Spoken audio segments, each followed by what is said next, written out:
Hello, how are you doing? Today, I'd like to talk about reactive attachment disorder. This is a disorder for children where they have a hard time trusting people, even their parents, their mother. So if they experience a trauma, they take it out on the ones that they love the most. They may use manipulation to get what they want, but the moment the parent says no, they use profanity at them. They disrespect them in public. They don't care. This usually happens with children at a young age, but it can maybe continue in teenage and maybe into adulthood. Unfortunately, I don't think there's any um, cure or remedy for this disorder. I'm going to give you the basic side, and maybe down the line, I'll give you a more advanced scientific version. For right now, I'm going to give you a basic analysis of this disorder. So this disorder in kids might be mistaken for bipolar disorder, loving one minute, mean the next, or it could be mistaken as a mood disorder. It could be mistaken as intermittent, intermittent. It could be mistaken for intermittent explosive disorder. It could be mistaken for antisocial disorder or conduct disorder. It could be mistaken as borderline personality disorder. This disorder might be hereditary, if meaning it could pass from gene to gene or even skip a gene and come back to a next loved one. Now, when the kids when they're traumatized, it could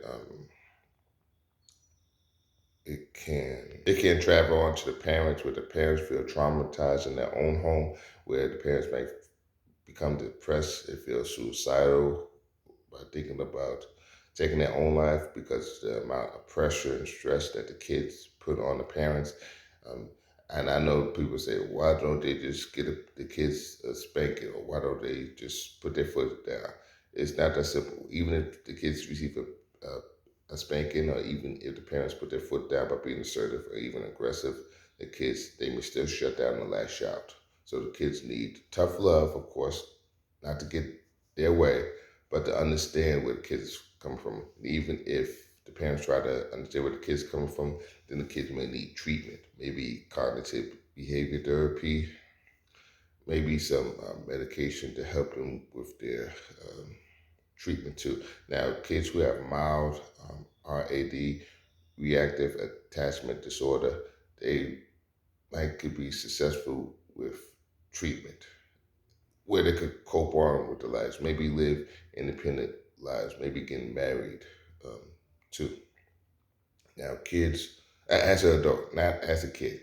Now, when the kids have more severe types of um, RAD, treatment can be much more difficult. They might need supervision 24/7. Uh, they might need to be chaperoned. Uh, And as I mentioned to you, there might not be any treatment. So those with more severe RAD might need to be monitored and watched. It might even need to be put into a home, a nursing home, a rehabilitation home.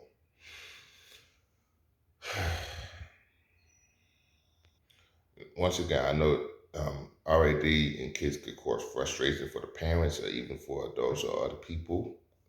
Even teachers, kids might be with RAD might be put in special education with those who have autism or ADHD or other learning disabilities because they have a hard time expressing themselves. They may need anger management.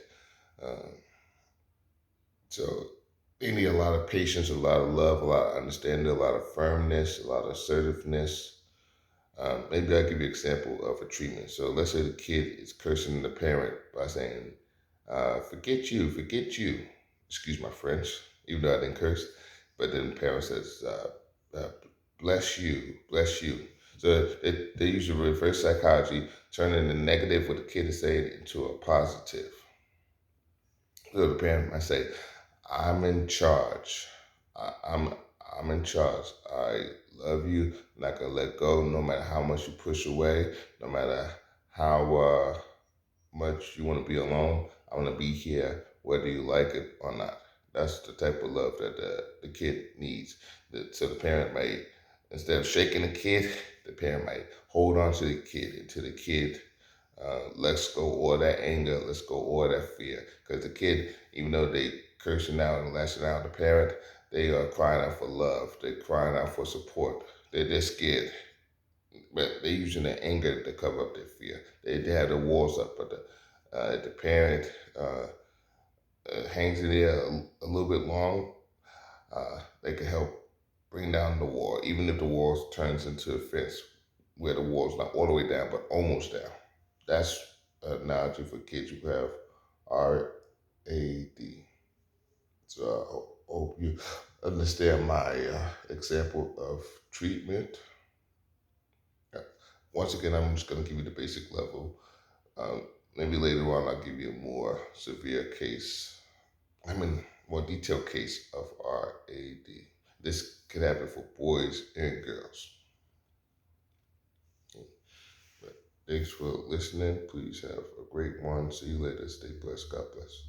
Here's a bonus. Now, once again, this is a control game with the kid, where the kid wants all the power from the parent. Even though the parent is the authoritarian, is supposed to be the control person. Um, So please don't give in because that make matters worse.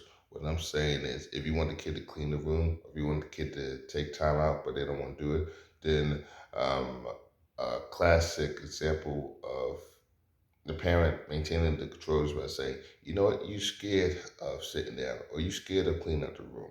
Um, you might be weak. You might not be strong enough to clean your room. Cleaning up the room, a messy room is for weak people. Let's see how strong you are, so you could do a reverse psychology tactic for the kids and adolescents.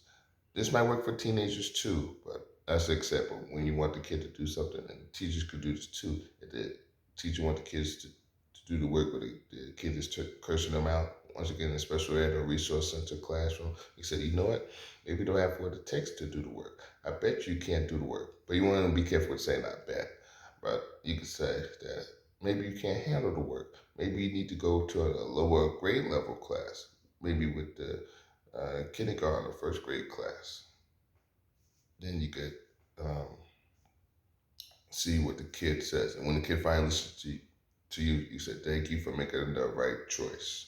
And that's another thing too. You have the control, but you give the kids the choice. Don't give the kids the choice. No, don't give the kids the control. You have the choice. That's backwards. So whenever you're dealing with a rebellious kid, you give them the choice and you maintain the control. But thanks for listening. Please have a blessed day. See you later. Stay blessed. God bless.